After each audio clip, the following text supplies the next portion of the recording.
Entitlement, when left unchecked, doesn't just make a person difficult, it can make them dangerous. It begins small. A child demands something, and a parent, hoping to avoid a tantrum, gives in. It happens once. Then again. Then again. And before long, a pattern is set. The child learns that no is negotiable, that boundaries are flexible. What starts as a simple plea for candy turns, over the years, into a deep belief that the world owes them comfort, success, money, and when those things aren't handed over freely, rage begins to simmer. This is why learning to say no, firmly, clearly, and consistently, is one of the most important things a parent can do. Not out of cruelty, but out of love. Because the world will not always say yes. Teachers won't. Employers won't. Partners won't. And if a child grows up shielded from that reality, they won't learn to manage disappointment. They'll reject it. They'll fight it. And sometimes, as we're about to see, they'll destroy the very people who once gave them everything. Jordan Miles was raised in a home that provided food on the table. A roof overhead. Every holiday observed. Every birthday remembered. But something went wrong. By his early 20s, he wasn't working. He wasn't studying. He wasn't contributing. He was demanding. And when his parents finally said no, when they drew a line, they paid for it with their lives. This is the story of a young man who believed he was owed more than love. More than support. He believed he was owed a lifestyle. And when his parents refused to fund it, he made a choice that would stain everything they'd built. With a brick from their own backyard, he ended both their lives. This is the case of Jordan Miles. This is the price of unchecked entitlement. Spring, Texas. Just north of Houston. A community of quiet cul-de-sacs, trimmed lawns, and porch lights that flicker on every evening at exactly the same time. The kind of neighborhood where most families grow old in the same house they raised their children in. Where people wave from driveways, pick up their mail barefoot, and trust the silence at night as a promise, not a threat. Ronald and Patricia Miles had lived on Pebble Creek Drive for nearly 3 decades. Married for over 30 years. High school sweethearts turned husband and wife. They worked hard, saved modestly, and raised their only child, Jordan, in a 2-bedroom home that always smelled like fabric softener and Sunday roast. Ronald worked as a warehouse supervisor until his retirement. Patricia had been a teacher's aide at the local elementary school. They weren't wealthy, but they were proud. Steady. The kind of parents who showed up to every school play, every open house, every scraped knee. And Jordan? He was their world. A quiet boy with big brown eyes who loved video games and hated team sports. Teachers described him as polite but reserved. He rarely acted out. He rarely raised his voice. He never seemed angry, just distant, often lost in his own head. At home, he was doted on. Given room to grow, but not much expected in return. He never held a part-time job. Never learned how to do laundry. His mother folded his clothes until he was nearly 20. When Jordan dropped out of college after 1 semester, no one in the neighborhood batted an eye. He said he needed a mental reset. He said he was figuring things out. Patricia supported him, gently telling friends he was just in transition. Ronald was more reserved. He'd hoped his son would take up a trade, maybe join the union like he had. But still, they didn't push. They waited. In the months leading up to the murders, things shifted. Jordan began asking for money. First small amounts, $50 here, $100 there. Then larger. Thousands. He said he wanted to invest in cryptocurrency, start an online business, even talked about moving to Los Angeles to network with influencers. Each time, Patricia hesitated, and Ronald flatly refused. They had started to push back, finally. They encouraged him to get a job, even offered to help with a resume. But Jordan wasn't interested in resumes. He was interested in results. Fast ones. And when those didn't come, he grew angry. He accused them of holding him back, of sabotaging his success. He said they didn't believe in him. He said they never had. Neighbors began to notice small things. Raised voices late at night. Long silences during the day. Patricia had stopped coming to her weekly book club. Ronald no longer watered the lawn in the mornings. One neighbor would later recall seeing Jordan sitting in his parked car for hours at a time, just staring ahead, engine off, music low. There were no calls to police. No restraining orders. No documented threats. But the shift was there, quiet, invisible to most, but slowly poisoning the air in that little house on Pebble Creek. On January 14, 2024, that tension reached its end. It was a Sunday morning. Clear skies. 52 degrees. Jordan waited until both his parents were awake and moving. Then, using a single landscaping brick from the backyard, he attacked. The medical examiner would later testify that Patricia sustained 13 blunt force trauma injuries to her head and face. Ronald suffered 9. The attack was frenzied, sustained, and according to investigators, deeply personal. There were no signs of forced entry, no indications of a break-in, no theft. Just destruction. Rage. Finality. When Jordan called 911, his tone was flat. Emotionless. He identified himself. He admitted what he'd done. And then he waited for the police, standing near the sink, hands stained red, the brick still on the living room floor like a grotesque artifact. That's where the case begins for law enforcement. But for the family, for those who knew the Mileses, for the community that once believed this street was safe, it began long before that. With a child who was never told no, with love that gave too much and demanded too little. And with the silence that followed every red flag, every warning, every chance to stop what was coming. What makes this case so haunting isn't just the violence, it's the betrayal. The way a parent's love can be turned against them. The way years of sacrifice, patience, and hope can be reduced to a single moment of brutality. And the question that still lingers, could any of this have been prevented? Because if a child can grow up in a home full of warmth, full of care, and still come to believe his parents were nothing more than obstacles to his ambition, what does that say about the lines we draw between support and survival? And how far can entitlement go, before it becomes lethal? The answers lie ahead. There's a moment in every investigation where silence becomes evidence. Where the absence of a scream, a struggle, or a witness doesn't mean nothing happened, it means it happened too fast for anyone to stop. When detectives entered the Miles home that morning, they knew immediately they weren't walking into a robbery gone wrong. The front door showed no damage. The windows were locked from the inside. No drawers were pulled. No valuables missing. Jewelry was still on the bedroom dresser. Wallets untouched. Patricia's purse still sat on the dining table. This wasn't chaos. This was control. The blood trail painted a sequence of events. Patricia had been attacked first, in the living room. There was no sign she ever saw it coming. She was seated, possibly drinking coffee, a crossword puzzle beside her. The first blow landed to the side of her face. The second struck her temple. She never stood up. Ronald was likely in the hallway when he heard the sound. He rushed in, saw what was happening, and tried to intervene. His wounds were different, defensive. One arm was broken. His knuckles were torn.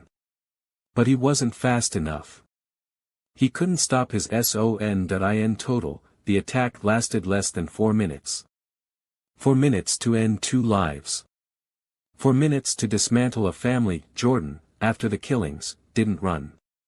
He didn't change his clothes. He didn't even try to wipe the blood off his hands. He sat down on the kitchen floor, leaning against the refrigerator, and called 911. The call lasted 47 seconds. "I killed them," he said. "They were trying to control me. They didn't believe in me. They always wanted me to be something I'm not. The operator asked if they were still alive. He said no. He was calm. Emotionless. As if he were explaining something routine, like a broken appliance or a cancelled appointment. The responding officers, 2 deputies from Harris County Sheriff's Office, entered the home with weapons drawn. Their body cams captured the chilling scene. Jordan stood when they arrived. Hands visible. No resistance. No tears. No questions. "I did it," he said again. They needed to let go. They didn't. Detectives later said it was one of the eeriest arrests they'd ever made. He didn't ask for a lawyer. He didn't ask for a phone call. He didn't ask for anything. But the tension didn't end at the scene. In fact, the real questions were just beginning. What could make a 24-year-old man murder the 2 people who raised him with such ferocity? Why now? Why in that way? Investigators started with Jordan's digital life. What they found was a trail of entitlement, resentment, and a slow-burning belief that he was the victim. Always, his social media presence was minimal but pointed. A handful of Instagram stories with flashy sports cars, quotes about wealth and success, and reposts of influencers preaching that if your family doesn't support your vision, they don't deserve your success.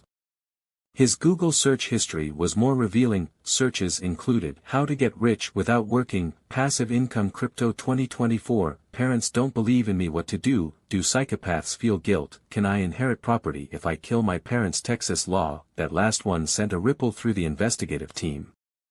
It suggested this wasn't just a moment of rage, it was considered. Researched. Contemplated. Further tension arose from Jordan's phone records. The week before the murders, he had texted both parents, asking for $4,000. He claimed it was for a business investment that could change all their lives. Patricia responded, "We love you, but we can't keep funding your ideas. You need a job, Jordan." Ronald replied later, more bluntly, "No more money." End of story. That exchange happened 6 days before they were killed. Friends interviewed by police described Jordan as detached in recent months. He'd stopped responding to messages. Stopped showing up to gatherings. One former high school friend, who asked to remain anonymous, said, "He used to be quiet, but something changed. He started talking about how his parents were small-minded and how they were holding him back. Like they owed him more. He said if they didn't help him, he'd figure out a way to take what was his." A distant cousin recalled a Thanksgiving dinner 2 years earlier when Jordan exploded over being asked to help clean up. He reportedly slammed a chair and stormed out, saying, "I'm not your servant. One day you'll be the ones answering to me." But no one ever thought he was dangerous. Just spoiled. Maybe a little lost. No one thought he was capable of murder. As the days passed, investigators uncovered more inconsistencies in Jordan's version of events. He claimed he'd snapped in the moment. But evidence showed otherwise. The brick wasn't just lying around, it had been moved inside days earlier. His internet searches showed premeditation. And perhaps most disturbing of all, his browsing history included a bookmarked article about inheriting parental assets in homicide cases. The pressure continued to mount. The motive became clearer: money. Autonomy. Control. But something still didn't add up. Why a brick? Why such a brutal method? If this was about a financial gain, why such an intensely personal, bloody, violent choice of weapon? Psychologists later suggested that the method itself was revealing. A brick, close contact. Repetitive blows. It requires strength, time, and rage. It's not detached, like a gun. It's face-to-face. It's a statement. The real tension in this story doesn't come from the brutality alone, but from the possibility that Jordan may have felt justified that in his mind, his parents weren't victims. They were barriers. People who denied him what he believed he deserved. He didn't see murder. He saw removal, and so the tension builds. With every message. Every search. Every cold, emotionless word spoken in the aftermath. This was more than a crime, it was a manifestation of entitlement fully realized, and yet, we still don't know why it happened that day. Why that morning?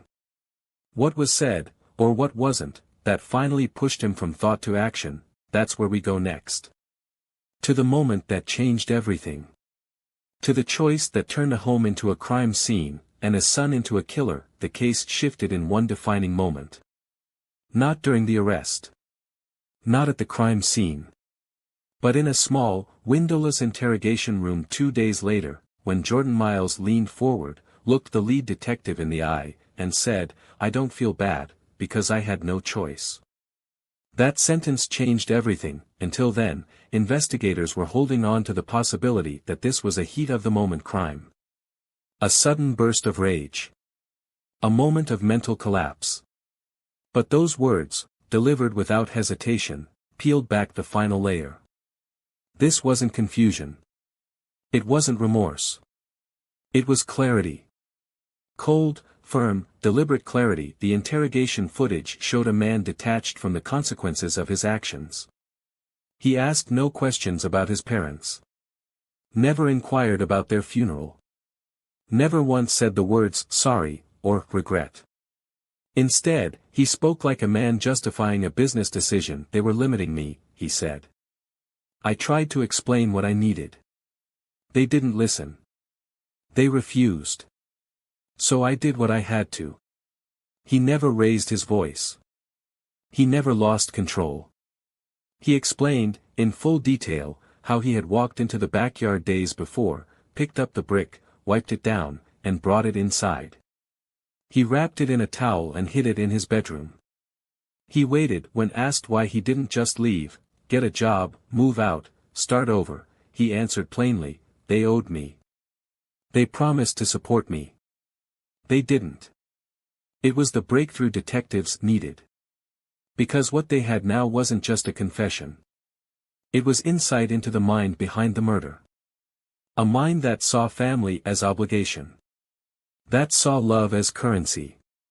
That saw no as betrayal. But that wasn't the only shift in the case. And the following week, prosecutors received a letter.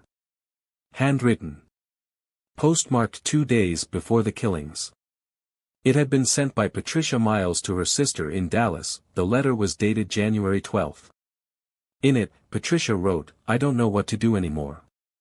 Jordan is angry all the time. He barely leaves his room. He says we've failed him. Your last advice stayed with me. I finally told him no. I told him we couldn't keep giving him money. He looked at me like I was the enemy. I'm scared. Ronald tries to keep peace, but I see the tension building. Pray for us." That letter would later be used in court as evidence of intent, proof that Patricia feared her son. Proof that Jordan knew his parents were pushing back. And possibly, that he resented them for it more deeply than anyone realized. Investigators also obtained footage from a nearby gas station taken just hours before the attack.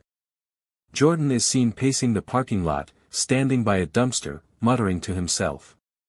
At one point, he takes his phone out and deletes several apps, his banking app, Venmo, Instagram. He then walks calmly back to his car and drives home. This wasn't a breakdown. It was a preparation. At trial, prosecutors introduced a new detail that shook the courtroom. Just 30 minutes before calling 911, Jordan had logged into his parents' online bank account.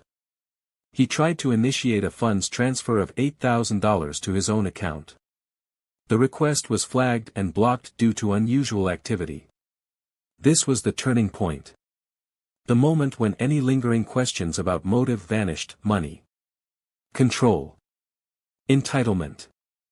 The belief that he had the right to take what he wanted, and if he cowl. Money. Control. Entitlement.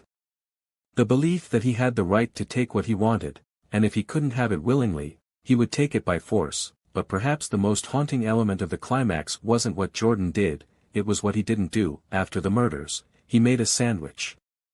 Turkey and cheese. He sat at the kitchen table, eating while his parents lay dead less than 20 feet away.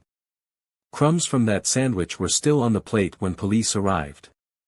It was as if the act of murder hadn't disturbed his world at all. As if his appetite remained untouched. During the court-mandated psychological evaluation, Jordan scored high for narcissistic traits. A clinical psychologist testified that he showed a pattern of extreme entitlement, emotional detachment, and an absence of empathy. She stopped short of labeling him a sociopath, but emphasized that he lacked the emotional mechanisms most people rely on to regulate anger and guilt. She was asked if Jordan understood what he did. Yes, she said. He understood it. He planned it. And he believed he deserved it. The climax of this story is not just in the gore. It's in the unraveling of a mind that believed love was owed, not earned. That if someone says no, they've broken the contract. And that punishment is not only acceptable, but justified. Jordan sat in that courtroom, expressionless. No tears. No visible emotion. Just the same quiet stillness he had when he was arrested.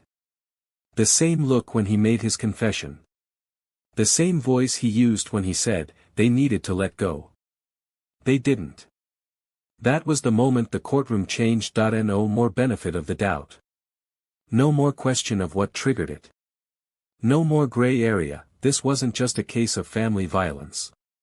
It was the complete collapse of human connection, of a bond meant to protect, turned inside out. And as the trial continued, a new question emerged. Could the justice system truly hold someone accountable, who never once believed they did anything wrong? The answer to that question would come soon. But the damage had already been done.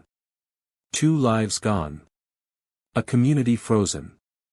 And a courtroom staring into the face of a son who had committed the ultimate betrayal, and didn't flinch. Justice, when it finally came, did not bring peace.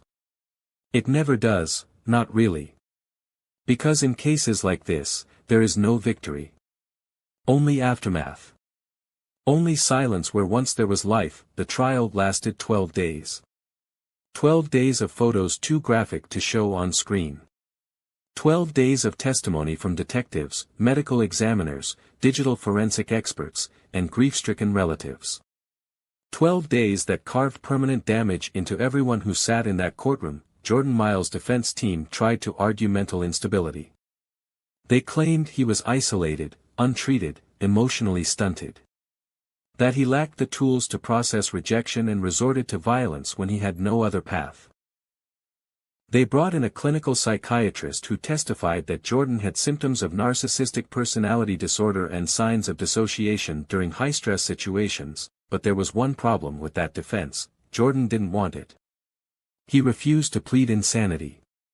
He told his attorneys, "I'm not crazy. I knew what I was doing." He stood by his actions. Never apologized. Never softened. The prosecution leaned on that. Hard. They painted a picture of a young man consumed with self-worth, unearned confidence, and dangerous entitlement. They showed the jury his search history, his deleted messages, his calm demeanor after the killings. They highlighted the fact that he tried to move his parents' money into his own account after they were dead. In their closing statement, the lead prosecutor said, Jordan Miles didn't snap. He didn't break. He didn't suffer a moment of lost control. He made a decision. He planned it. He carried it out. And he sat down and ate a sandwich afterward. This wasn't a moment of madness. This was a moment of choice. The jury deliberated for just under 4 hours. On February 19, 2024, Jordan Miles was found guilty on 2 counts of capital murder. He was sentenced to life in prison without the possibility of parole. He showed no visible reaction when the sentence was read. The courtroom was still. Patricia's sister wept quietly. Ronald's brother closed his eyes, one hand over his mouth, the other gripping a photo of the couple at their 25th wedding anniversary. Their pastor later told reporters, it was like a final chapter written in blood. And even with the sentence, the pages still hurt to turn. But the story didn't end there. The house on Pebble Creek sat empty for months. No one could bring themselves to buy it. The blood had been cleaned, the walls repainted, the furniture removed, but the memory remained embedded in the foundation. Neighbors reported seeing visitors park outside, stare for a few moments, and drive off without stepping out of their cars. Patricia and Ronald were buried side by side in a modest cemetery outside Houston. Their headstones are simple. Their names, their dates.